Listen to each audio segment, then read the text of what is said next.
स्वागत है फिर से एक बार आपका साइंस अध्ययन हब में। हमने पिछले क्लासेस में जो भी पढ़ा है, ठीक है, वो सारी चीज़ आपको याद रखनी है।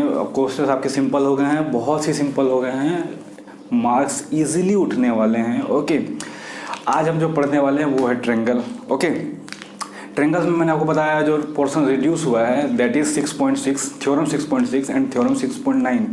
थ्योरम 6.6 जो था इक्वल एरिया पे था और थ्योरम 6.9 जो है वो कन्वर्स है पाइथागोरस थ्योरम का। तो दो थ्योरम आपके नहीं है, इन दो थ्योरम के अलावा बाकी थ्योरम हमको पढ़ने हैं, ठीक है।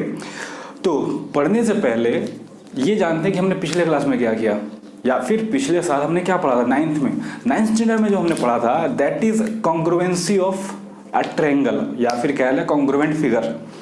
तो कॉन्ग्रुएंट फिगर किसे कहते हैं ये जानना आपके लिए जरूरी है। उसके बाद हम जो पढ़ने वाले हैं इसमें स्टार्ट जिससे करने वाले introduction that is similar figures, या फिर कह ले सिमिलरिटी ऑफ ट्रायंगल्स, राइट। तो कॉन्ग्रुएंसी पे जाते हैं, पहले कॉन्ग्रुएंसी देखते हैं, ठीक है। व्हाट इज कॉन्ग्रुएंसी पहले देखते हैं। तो कॉन्ग्रुएंसी की अगर बात करें, let me talk about congruency. या दिस इज कॉन्ग्रुएंसी, ओके। या फिर हम कॉन्ग्रुएंट फिगर के हैं, कॉन्ग्रुएंट फिगर, क्योंकि हम इसमें बस समझने वाले हैं कि फिगर जो होते हैं, जितने भी फिगर हैं वो कॉन्ग्रुएंट कब होते हैं, सिमिलर कब होते हैं, यही हमको समझना है, ठीक है। तो ओके, सॉरी, टॉपिक का नाम आपका ट्रायंगल्स, राइट। ये है चैप्टर नंबर 6 आपका, ओके। कॉन्ग्रुएंट फिगर क्या होते हैं? सिंपल है, बहुत सिंपल है। अगर इसका डेफिनेशन देखें तो figures having equal shape and size. That means कि कोई भी ऐसा फिगर जिसका शेप और साइज दोनों चीजें इक्वल हो वो कॉन्ग्रुएंट फिगर्स कहलाती हैं, ठीक है, सारी फिगर्स। अब इनका एग्जांपल अगर लें तो suppose this is example, right. ये ट्रायंगल है, ओके। ये 3 centimetre, this is 3 centimetre, this is 3 centimetre, alright. और एक और फिगर है ये, this is also 3 3 3. Then this triangle 1 and triangle 2, these are called congruent figures। क्यों? ये भी ट्रायंगल है, ठीक है, ये भी ट्रायंगल है, मतलब कि शेप जो है वो दोनों का इक्वल है, ट्रायंगल है, शेप इक्वल। साइज की बात करें तो कॉरेस्पॉन्डिंग साइड्स देखिए 3 3 3 3 3 3, मतलब कि दोनों अब कॉन्ग्रुएंट फिगर हैं, ठीक है, समझ में आया। सर्किल की अगर बात करें, सपोज हम सर्कल ले रहे हैं, ठीक है, तो जब सर्कल लेंगे तो ये सर्कल है, ओके, ये भी एक सर्कल है मान लो। अब अगर इसका रेडियस 3 है और इसका भी रेडियस 3 है, then we can say this two figures are congruent, right.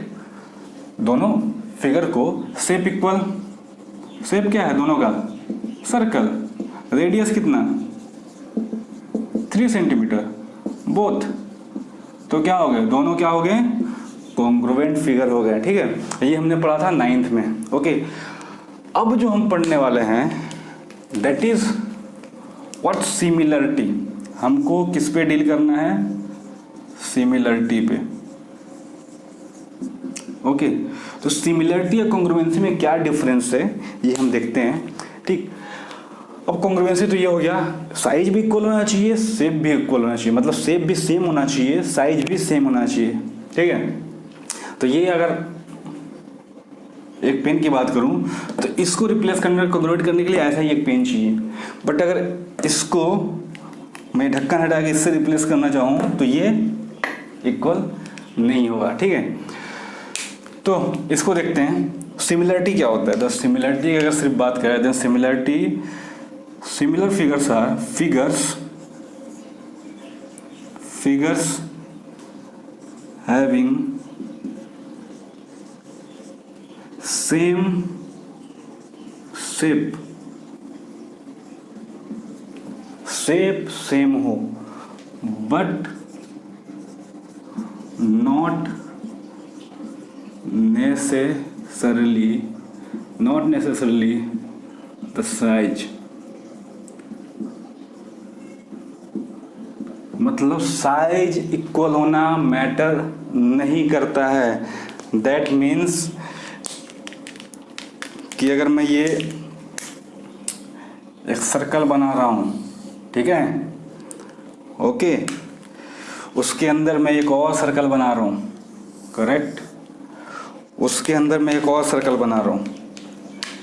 Suppose ये तीन चीज़ें हैं, सेंटर इक्वल, ठीक है, ये आपका सेंटर हो गया, इसका सेंटर 1 सेंटीमीटर, इसका सेंटर रेडियस 2 सेंटीमीटर, इसका रेडियस 3 सेंटीमीटर, ऑलराइट।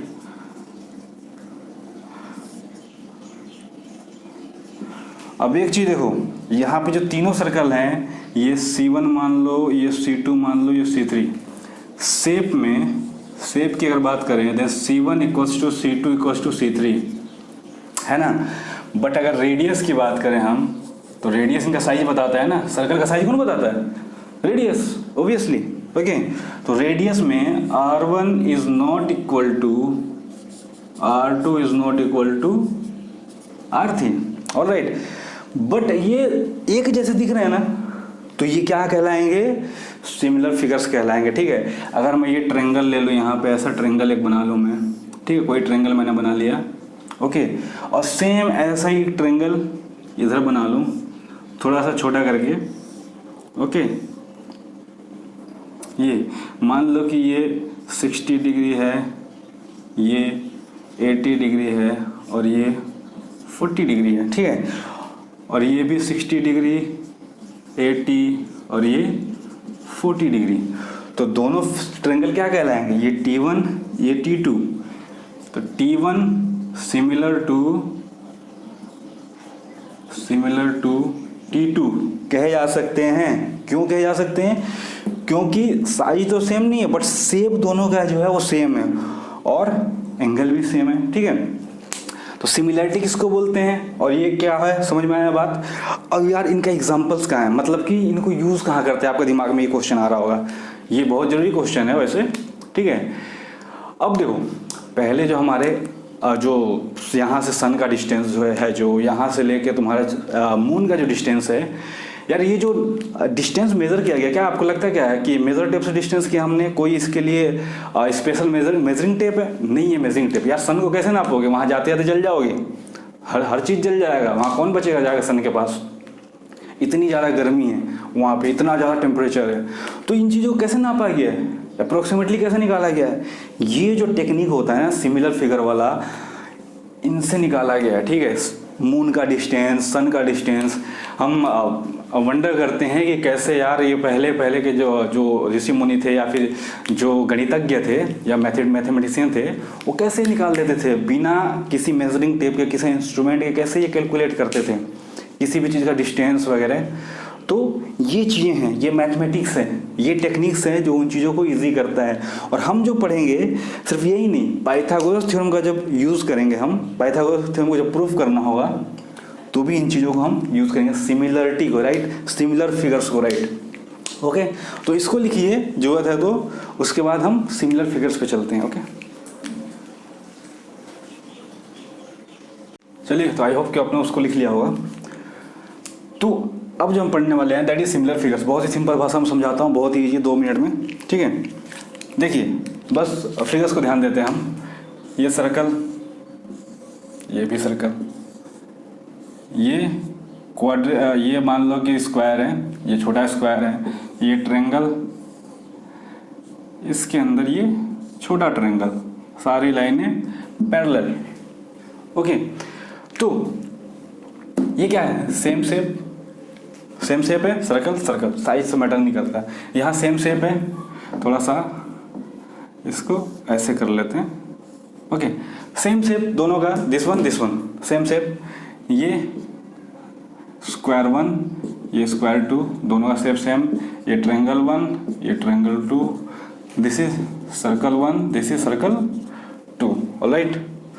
तो इससे क्या हो रहा है कि ये तीनों चीज़ें सिमिलर है, फिगर सिमिलर है, हम समझ रहे हैं। ओके, जब कॉन्ग्रुएंसी हम पढ़े थे 9th क्लास में तो क्या था, कॉन्ग्रुएंट फिगर क्या होते थे, सर्कल्स वही कॉन्ग्रुएंट होंगे जिनके रेडियस सेम हो, मतलब साइज भी सेम होना चाहिए। यहाँ साइज सेम नहीं है मतलब कि ये कॉन्ग्रुएंट नहीं है, बट सिमिलर है। ओके, अब अगर मैं सिमिलर की बात करूँ तो ये, सॉरी कॉन्ग्रुएंट की बात करूँ तो दिस वन और दिस वन, मान लो कि दोनों का जो रेडियस है वो 2 सेंटीमीटर है, इसका भी 2 सेंटीमीटर है। ऑलराइट, ये भी 2 सेंटीमीटर, ये भी 2 सेंटीमीटर।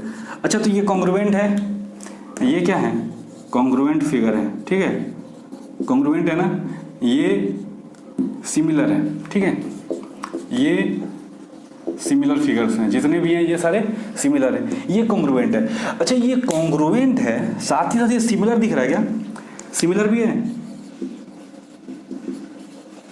कि नहीं, सिमिलर भी है ना, शेप भी सेम है और size not necessarily the same, same हो सकता है बट नॉट नेसेसरी, जरूरी नहीं है कि सेम हो, तो जरूरी नहीं है तो सेम है, मतलब कि ये भी सिमिलर भी है, मतलब कि कोई भी कॉन्ग्रुएंट फिगर सिमिलर हो सकता है। अच्छा, यहाँ देखते हैं सिमिलरिटी में, देखते हैं सिमिलरिटी में आते हैं, ये सिमिलर है। ठीक है, कॉन्ग्रुएंट हो सकता है क्या, ये साइज इक्वल होना चाहिए, शेप तो ठीक है, सर्कल है, साइज नहीं है, तो ये क्या होगा, नॉट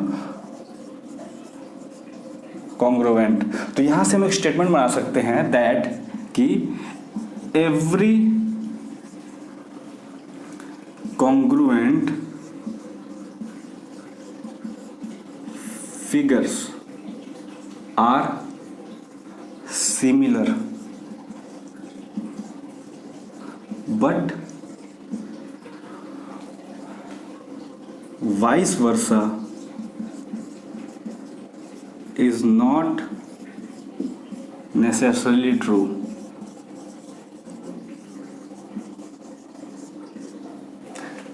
ठीक है, या फिर दूसरे शब्दों में इसको ऐसे लिखें, यहां से, ठीक है, यहां से इसको ऐसे लिख सकते हैं, but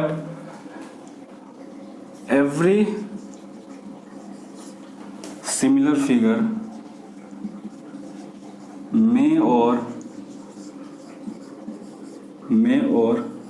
may not be congruent। Okay, तो कोई भी कॉन्ग्रुएंट फिगर हो सिमिलर होगा, बट वाइस वर्सा, वाइस मतलब कि सिमिलर फिगर, इसके उल्टा every congruent figure are similar, vice versa मतलब कि every similar figures are congruent, ये वाइस वर्सा होता है। ठीक है, अगर नहीं पता है तो ये चीज़ें बहुत आने वाली हैं आपके आगे 11th 12th में, तो ये टर्म आपको याद रखने का, वाइस वर्सा। ठीक है, वाइस वर्सा मतलब बिल्कुल इसका उल्टा, और वाइस वर्सा को मैंने यहाँ लिख दिया सेम, कि every congruent figures are similar but every similar figures may और मे नॉट बी कॉन्ग्रुएंट, हो सकते हैं बट जरूरी नहीं है। ठीक है, कि हो, क्योंकि अगर साइज सेम रहा, 2 सर्कल का साइज सेम रहा तभी होगा, नहीं तो नहीं होगा। मोस्टली सिमिलर फिगर्स जरूरी नहीं है, अगर साइज इक्वल है तभी जाके वो कॉन्ग्रुएंट होंगे। ओके, तो ये सिमिलर फिगर्स की बात की जाए, रियल लाइफ में एग्जांपल बहुत सारे हैं यार, आप फोटोज़ को ले लो, अपने ही फ़ोटो को ले लो, एक ही फ़ोटो को आप कई प्रकार से बना सकते हो, बड़े फ्रेम में कर सकते हो, छोटा फ्रेम में कर सकते हो, पासपोर्ट साइज में कर सकते हो, स्टैम्प साइज में कर सकते हो। तो फिगर्स क्या उसमें सिमिलर हैं, जो फोटो है वो सिमिलर है, बट क्या है, बस साइज अलग अलग है, तो वो क्या है, similar, but they are not congruent figures, right. तो चलो ये चीज़ें हो गई। इसके बाद एक चीज़ और, ठीक है, एक चीज़ और देखते हैं, इसको लिख लीजिए, फिर हटाता हूँ।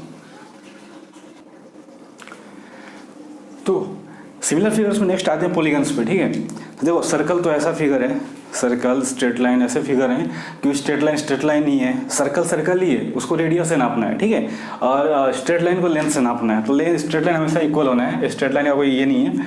बट पॉलीगन्स की बात करें, पॉलीगन्स करने का मतलब है कि जिसकी साइड्स 2 से ज़्यादा हों। ठीक है, मतलब कि ट्रायंगल्स, क्वाड्रिलेटरल वगैरह जितने होते हैं, उसके बाद हेक्सागोन, पेंटागोन, ये सब किस में आते हैं, पॉलीगन्स में आते हैं। अच्छा, पॉलीगन्स की बात करें, ट्रायंगल से लेके क्वाड्रिलेटरल जैसे स्क्वायर हो गया, रेक्टेंगल हो गया, इन सब को लेके जितने भी रम्बस वगैरह जितने भी हैं, इन सब की बात करें। ठीक है, सर्कल की बात नहीं कर रहे हैं। अगर इनके केस में सपोज जैसे मैंने एग्जांपल लिया था पिछले में, ये स्क्वायर है All right. Sorry, let me draw it properly. Yeah, this is square one, and suppose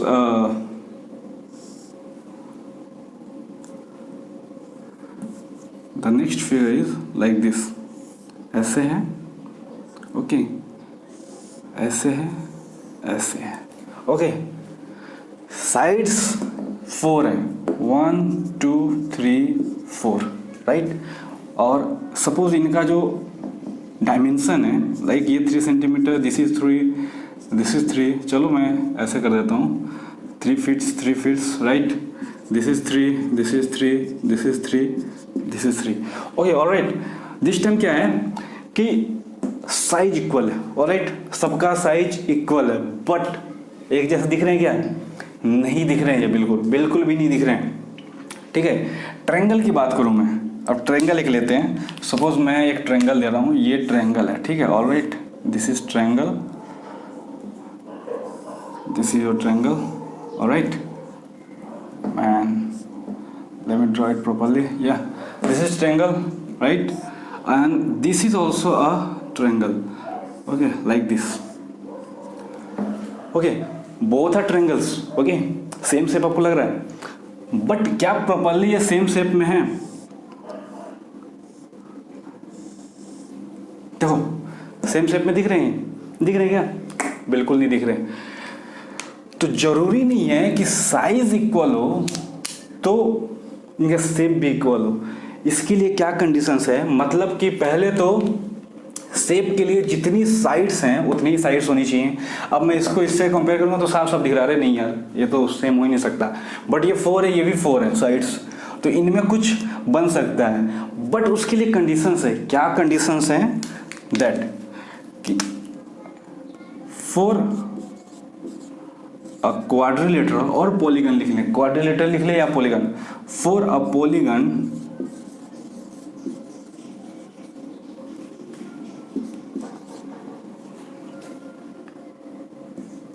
for polygons to be similar figure, या फिर इसको अलग से स्टेटमेंट लिखते हैं यार, ऐसे ही थोड़ा अच्छे से लिखते हैं. ओके,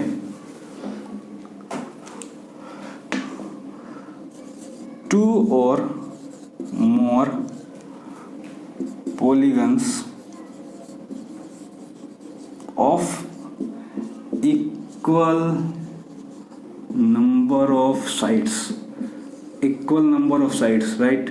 ये चीज याद रहे, पॉलीगन हो और साइड्स जो है इक्वल हो. साइड्स कहने का मतलब है ये एक side 2 3 4, 1 2 3 4, 1 2 3 4, 1 2 3 1 2 3 sides equal number of sides. 2 or more polygons of equal number of sides will be similar if, now condition starts, right. The first condition, this is important, remember this for the first condition. What? corresponding angles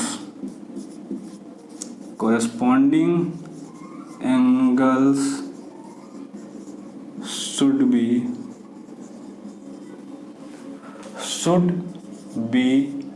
same, और हम equal कह लें, equal होना चाहिए. That means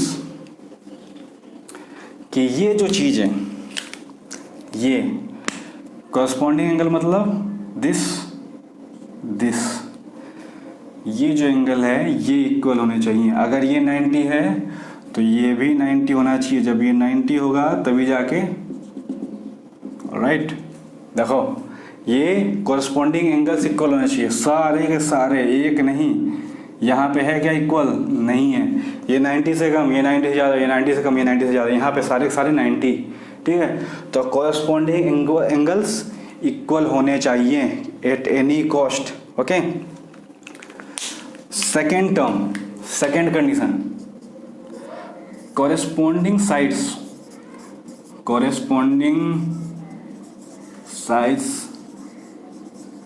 should be what?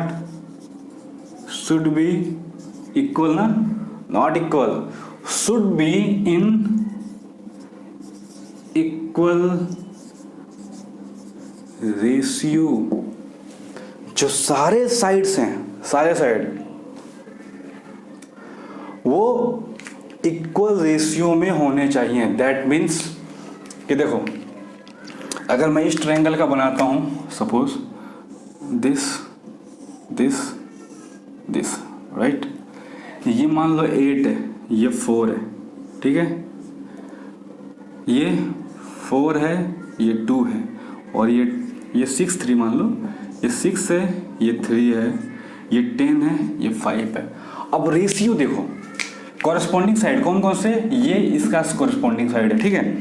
क्या कितना ratio है, this by this कर रहा हूँ तो 1/2, ठीक है, ये कितना 1/2, दिस बाई दिस, ये दोनों कॉरेस्पॉन्डिंग है, 5/10 कितना है 1/2, ये दोनों 3/6 तो कितना 1/2, और ये क्या सब इक्वल हुए हैं। तो कॉरेस्पॉन्डिंग साइड्स हैं जो उनका रेशियो अगर इक्वल हुआ तो फिगर सिमिलर है, और एंगल भी इक्वल होना चाहिए। मान लो कि अगर ये 30 डिग्री है, सॉरी ये 60 है, then this should be 60। If this is your 75, then this has to be 75, right? And if this is 45, then this also has to be 45 at any cost. Then only these two figures, this first triangle then this outer triangle, sorry, will be similar. You get it? Very easy. Okay तो ये conditions आपके book में है, लिखना चाहो लिख सकते हैं, तो बुक से भी आप पढ़ सकते हैं, बस आपको समझाने के लिए था, ठीक है। ये चीज़ होनी चाहिए नेसेसरीली। ओके चलिए।